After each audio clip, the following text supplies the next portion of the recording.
ರಾಜ್ಯದ ಮಾವು ಬೆಳೆಗಾರರಿಗೆ ಕೇಂದ್ರ ಸರ್ಕಾರ ಗುಡ್ ನ್ಯೂಸ್ ಅನ್ನ ಕೊಟ್ಟಿದೆ.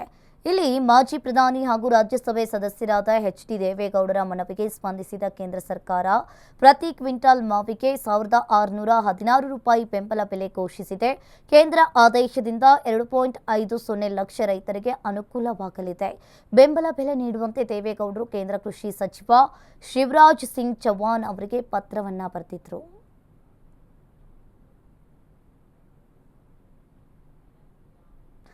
ಬಿಹಾರ ಚುನಾವಣೆ ಮೊದಲ ಹಂತದ ಮತದಾನಕ್ಕೆ ಕೆಲವೇ ದಿನಗಳು ಕೂಡ ಬಾಕಿ ಇದ್ದು, ಗೆಲುವಿಗಾಗಿ ಎಲ್ಲಾ ಪಕ್ಷಗಳು ರಣತಂತ್ರವನ್ನ ಹೆಣಿತಾ ಇವೆ.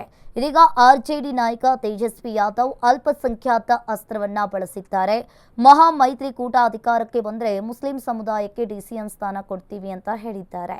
ಇನ್ನು ಈ ಮೂಲಕ ಅಲ್ಪಸಂಖ್ಯಾತ ಮತಗಳನ್ನ ಬೇಟೆಯಾಡಲು ತೇಜಸ್ವಿ ಮುಂದಾಗಿದ್ದಾರೆ. ಇದಕ್ಕೆ ನಿತೀಶ್ ಕುಮಾರ್ ತಿರುಗೇಟನ್ನ ಕೊಟ್ಟಿದ್ದಾರೆ. ಮತಗಳನ್ನ ಸೆಳೆಯಲು ಸುಳ್ಳು ಹೇಳ್ತಾ ಇದ್ದಾರೆ. ಎನ್ಡಿಎ ಸರ್ಕಾರದಲ್ಲಿ ಎಲ್ಲರಿಗೂ ಕೂಡ ಪ್ರಾಮುಖ್ಯತೆ ಕೊಡಲಾಗಿದೆ ಅಂತ ಹೇಳಿದ್ದಾರೆ.